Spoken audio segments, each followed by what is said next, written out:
नमस्कार। आज आप सभी दर्शकों का एस्ट्रो पर हार्दिक स्वागत है। आज हम चर्चा करेंगे अपने अगले नक्षत्र के बारे में, जो कि है मूल नक्षत्र। अभी तक हमने ज्येष्ठ नक्षत्र तक जाना है कि हर नक्षत्र कैसा व्यवहार करता है, उसके अंदर कैसे गुण होते हैं, जो व्यक्ति उस नक्षत्र से प्रभावित हैं उनके अंदर कैसे गुण वो उत्पन्न करता है। अभी तक हमने इसके बारे में चर्चा करी है।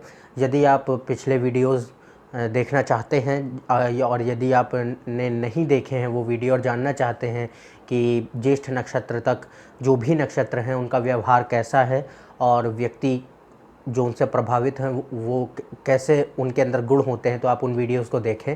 और यदि आप ये नहीं जानते हैं कि नक्षत्र क्या है, ज्योतिष में हमारा पूरा विभाजन जो है वो कैसे किया गया है, राशियों का, नक्षत्रों का, डिग्री में एक 30 डिग्री के अंतराल में कितने नक्षत्र होते हैं, एक नक्षत्र में कितने पद होते हैं और पदों का जो महत्व है वो क्या है, गुण क्या है, तत्व क्या है। तो आप इन सब चीज़ों से यदि अवगत नहीं हैं तो आप मेरे अश्विनी नक्षत्र के वीडियो को देखें। उसमें मैंने ये सारी चीज़ें बहुत ही सरल भाषा में समझाई हैं। और यदि आप नक्षत्र के बारे में गहनता से जानना चाहते हैं तो आपको ये बेसिक चीज़ें पहले जाननी पड़ेंगी। तो आइए हम अपनी चर्चा को आगे बढ़ाते हैं और जानते हैं मूल नक्षत्र के बारे में। कोई भी व्यक्ति या दर्शक हमारे इस वीडियो को इंग्लिश में देखना चाहते हैं तो नीचे दिए हुए लिंक पर जाएं और आप यही पूरा वीडियो इंग्लिश में देख पाएंगे। ये जो लिंक है वो एनोटेशंस में आ रहा है। यदि आपका एनोटेशंस मोड ऑफ है तो कृपया उसे ऑन कर लें और लिंक पर जाकर इंग्लिश वीडियो देख सकते हैं आप।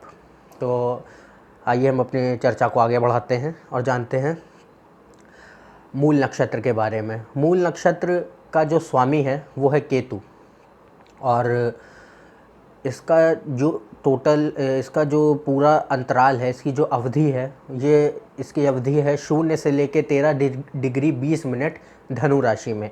ये जो नक्षत्र है ये पूरा का पूरा धनु राशि में व्याप्त है और ये 0 से शुरू होता है और 13 डिग्री 20 मिनट पे ख़त्म होता है धनु राशि में। तो यदि आपका कोई भी ग्रह यदि धनु राशि में है तो और उसकी डिग्रीज़ यदि वो 0 से 13 डिग्री 20 मिनट के बीच में है तो उसका जो नक्षत्र होगा वो मूल नक्षत्र होगा। तो अब हम जानते हैं इसके प्रतीक के बारे में, इसके सिंबल के बारे में। हर नक्षत्र का कोई ना कोई सिंबल होता है, कोई प्रतीक होता है और उसी के अनुसार, प्रतीक जैसा है उसी के अनुसार उसके अंदर गुण आते हैं। तो इसका जो प्रतीक है वो है एक पेड़ की जो जड़ होती है उसका एक गुच्छा, बंधा हुआ गुच्छा। पेड़ की जो जड़ है, जड़ों का एक बंधा हुआ गुच्छा इसका प्रतीक है। और इससे ये पता चलता है कि ये नक्षत्र हर उस चीज़ की ओर इंगित करता है जो कि बुनियाद से ताल्लुक़ रखती है, बुनियाद को दर्शाती है किसी भी चीज़ की। क्योंकि जड़ें एक वृक्ष की जो जड़ हैं वो उसकी बुनियाद हैं। तो जो किसी भी चीज़ की बुनियाद को दर्शाए वो मूल नक्षत्र के अंदर आता है।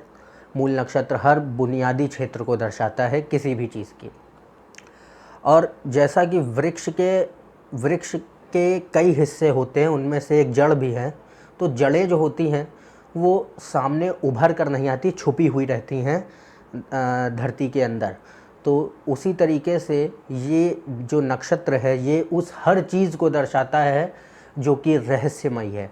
रहस्यमयी चीज़ें हैं, रहस्यमयी घटनाएं जो आपके जीवन में घटती हैं उनको दर्शाता है। और रहस्यमयी जो क्षेत्र हैं, रहस्यमयी जो दुनिया है उसे दर्शाता है। जैसे कि हमारे रहस्यमयी चीज़ों में जैसे क्षेत्र है, हमारा ज्योतिष खुद एक रहस्यमयी क्षेत्र है, आध्यात्म एक रहस्यमयी क्षेत्र है।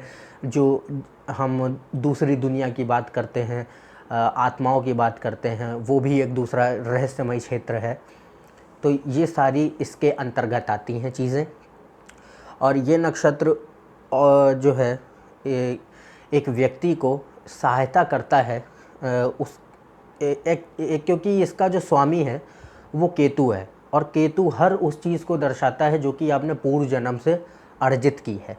तो ये नक्षत्र एक व्यक्ति की सहायता करता है उसकी जो कलाएं हैं, उसके अंदर के जो गुण हैं उनको उभार के दूसरों के सामने प्रकट करने में जो कि आपने पूर्व जन्म से अर्जित किए हैं। तो यदि कोई गुण है आपका जो आपने पूर्व जन्म से अर्जित किया है तो वो आप मूल नक्षत्र के ज़रिए बहुत आसानी से लोगों के सामने प्रकट कर सकते हैं। और ये नक्षत्र जो है किसी भी किसी भी व्यक्ति के जो कर्म हैं उनके पीछे जो उसका बुनियादी दायरा है, उसके पीछे जो उसकी बुनियादी सोच है उसको दर्शाता है, क्योंकि ये हर बुनियादी चीज़ को दर्शाता है। तो व्यक्ति जो काम कर रहा है उसके पीछे उसका मोटिव क्या है, उसको भी ये नक्षत्र दर्शाता है। ये नक्षत्र एक खोजबीन का नक्षत्र है। मूल नक्षत्र खोजबीन का नक्षत्र है, इन्वेस्टिगेशन जिसे हम कहते हैं उसको उससे संबंध रखता है। और ये नक्षत्र जो हमारे रोग हैं और उन रोगों को ठीक करने वाली जो दवाएं हैं उनको भी दर्शाता है, क्योंकि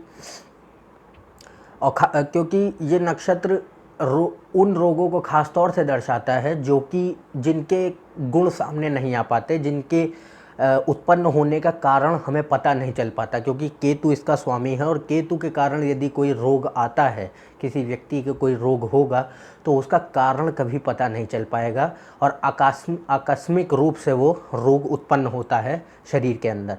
इसलिए वो सारे रोग और उनकी दवाएं, उनके इलाज की दवाएं वो भी मूल नक्षत्र के अंतर्गत आती हैं। अब हम जानते हैं कि मूल नक्षत्र में जो लोग इससे प्रभावित हैं, मूल नक्षत्र के जो लोग हैं उनके अंदर क्या गुण होते हैं। और मूल नक्षत्र के लोगों से मेरा तात्पर्य ये है कि वे लोग जिनकी कुंडली में उनका चंद्रमा मूल नक्षत्र में बैठा हुआ है। हम यहाँ किसी अन्य ग्रह की बात नहीं कर रहे हैं, सिर्फ चंद्रमा को लेकर हम चल रहे हैं। तो अब गुणों के बारे में जानते हैं। पहला तो यही गुण है कि ये व्यक्ति हर चीज़ की बुनियाद पे जानना चाहते हैं। ये जानना चाहते हैं, इनके अंदर जिज्ञासा होती है कि इनके अंदर सिर्फ मन में दो प्रश्न होते हैं, कैसे और एक क्यों। ये जानना चाहते हैं कि ये चीज़ कैसे हुई और क्यों हुई।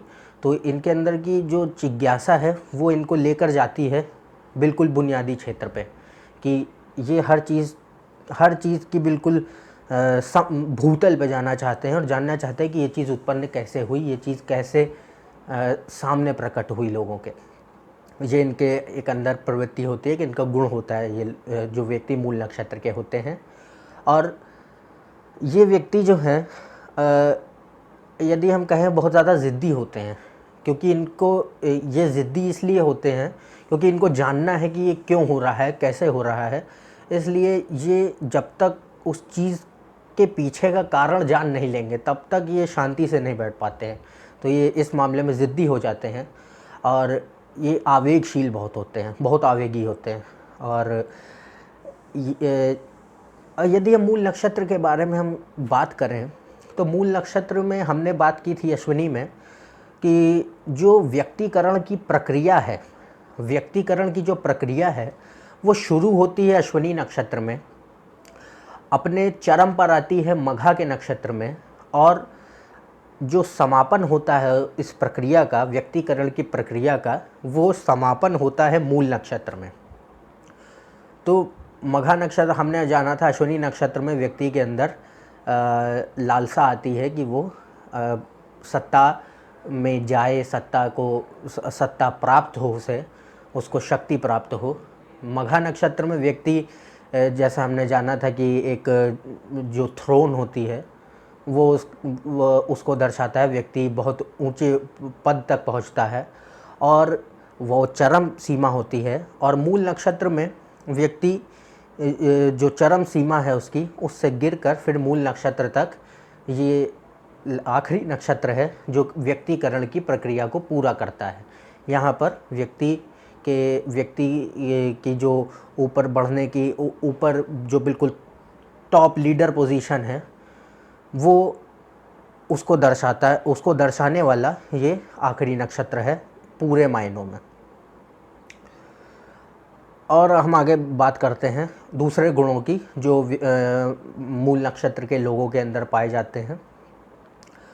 ये व्यक्ति जो होती, क्योंकि मूल नक्षत्र इन व्यक्तियों को सत्ता प्रदान करता है, शक्ति प्रदान करता है और ये उसे अर्जित करते हैं। पर कभी कभी ऐसा होता है कि इनके अंदर क्योंकि ये व्यक्ति स्वाभिमानी है, इसलिए इनके अंदर अहंकार भर जाता है। और यदि ये नक्षत्र बहुत ही अपने निचले स्तर पर कार्य कर रहा होता है यदि किसी की कुंडली में, तो उस व्यक्ति को बहुत ज़्यादा अहंकारी बनाता है और व्यक्ति हमेशा अपने मद में चूर रहता है। दूसरों की कभी नहीं सुनने की उसके अंदर प्रवृत्ति आ जाती है, आदत बन जाती है यदि ये निचले स्तर पर कार्य करता है। और ये व्यक्तियों के अंदर एक बहुत अच्छी क्षमता देता है कि ये बड़ी से बड़ी जिम्मेदारी को आसानी से उठा सकते हैं। ये कितनी भी बड़ी जिम्मेदारी हो उसको आसानी से पूर्ण कर लेंगे। और ये यदि हम स्वभाव इनका देखें तो ये व्यंग्यकारी बहुत होते हैं, व्यंग्यात्मक होते हैं, स्पष्ट बोलते हैं, बिल्कुल सीधा और सटीक, घुमा फिरा के बात नहीं करते कभी, बिल्कुल सीधे स्पष्ट बोलेंगे। और बहुत ही संकोची होते हैं, नेचर वाइज बहुत रिजर्व्ड होते हैं ये। और यदि आप इनके शारीरिक रूप से इनको पहचानना चाहें तो शारीरिक रूप से इनके चेहरे पर आप देखेंगे तो चेहरे पर इनके जो नाक और कान हैं वो प्रमुख रूप से उभरे हुए होंगे। और इनका जो होंठ का जो निचला हिस्सा है वो थोड़ा सा मोटा होगा। तो ये इनके कुछ गुण थे जो कि मूल नक्षत्र से प्रभावित लोग हैं और जो कि मूल नक्षत्र के हैं, तो उनके बारे में हमने जाना। अब जानते हैं कि मूल नक्षत्र खुद कैसा नक्षत्र है। मूल नक्षत्र जो है एक मध्यस्थ नक्षत्र है, तटस्थ नक्षत्र है, मतलब न्यूट्रल नक्षत्र है। और इसके जो गुण है वो एक सात्विक, इसका जो गुण है वो तामसिक गुण है और इसका जो तत्व है वो वायु तत्व है। हमारे 3 गुण हैं ज्योतिष में, सात्विक, राजसिक और तामसिक। तो मूल नक्षत्र तामसिक गुण का नक्षत्र है और इसका जो तत्व है वो है वायु तत्व। 4 तत्व हैं, अग्नि, जल, वायु और पृथ्वी। मूल नक्षत्र वायु तत्व का नक्षत्र है। अब हम चर्चा करते हैं इसके पद के बारे में। हर नक्षत्र में 4 पद होते हैं और पद के ही आधार पर हम ये बता सकते हैं कि कौन सा ग्रह नवमांश में कौन सी राशि में बैठेगा। तो यदि आपका कोई भी ग्रह मूल नक्षत्र में है और मूल नक्षत्र पहले पद में है तो नवमांश में उस ग्रह की राशि, जिस राशि में वो बैठेगा D9 चार्ट में, वो होगी मेष राशि। यदि वो दूसरे पद में है, मूल नक्षत्र दूसरे पद में है, तो नवमांश में जो ग्रह मूल नक्षत्र में था उसकी राशि जो होगी वो होगी वृष राशि। और उसी तरीके से यदि वो तीसरे पद में है मूल नक्षत्र तो नवमांश में उस ग्रह की जो राशि होगी वो होगी मिथुन राशि। और यदि चौथे पद में है वो नक्षत्र तो नवमांश में जिस राशि में वो ग्रह बैठेगा वो होगी कर्क राशि। तो हमने जाना कि मूल नक्षत्र कैसा नक्षत्र है, इसका स्वामी कौन है, इसके गुण कैसे हैं, जो व्यक्ति इससे प्रभावित है, मूल नक्षत्र के व्यक्तियों के अंदर क्या गुण पाए जाते हैं, इसके बारे में हमने जाना, चर्चा की। और इसका प्रतीक क्या है, और ये भी जाना कि इसके गुण तत्व और इसके जो पद हैं उनका क्या रोल है, एक क्या महत्व है, इसके बारे में हमने जाना। तो यदि आप हमारे इस चैनल पर नए हैं तो नीचे दिए हुए सब्सक्राइब बटन पर जो अभी दिया हुआ है नीचे, उस पर क्लिक करें और आप सब्सक्राइब करने पर डायरेक्ट ये वीडियो इनबॉक्स में आने पर आप डायरेक्ट देख सकेंगे। सारी अपडेट्स आपको निरंतर मिलती रहेंगी। और यदि आप के मन में कोई भी प्रश्न है, कुछ भी पूछना चाहते हैं तो डिस्क्रिप्शन में लिखी हुई मेल आईडी पर आप मुझे मेल करें। ज़्यादा जानकारी के लिए फेसबुक पेज पर जा सकते हैं आप मेरे। और हम अगले वीडियो में आपसे फिर से मिलेंगे, दूसरे नक्षत्र के बारे में चर्चा करेंगे और जानेंगे कि वो नक्षत्र कैसा है, उसके लोगों के अंदर क्या गुण पाए जाते हैं। तब तक के लिए इजाज़त दें। नमस्कार और धन्यवाद।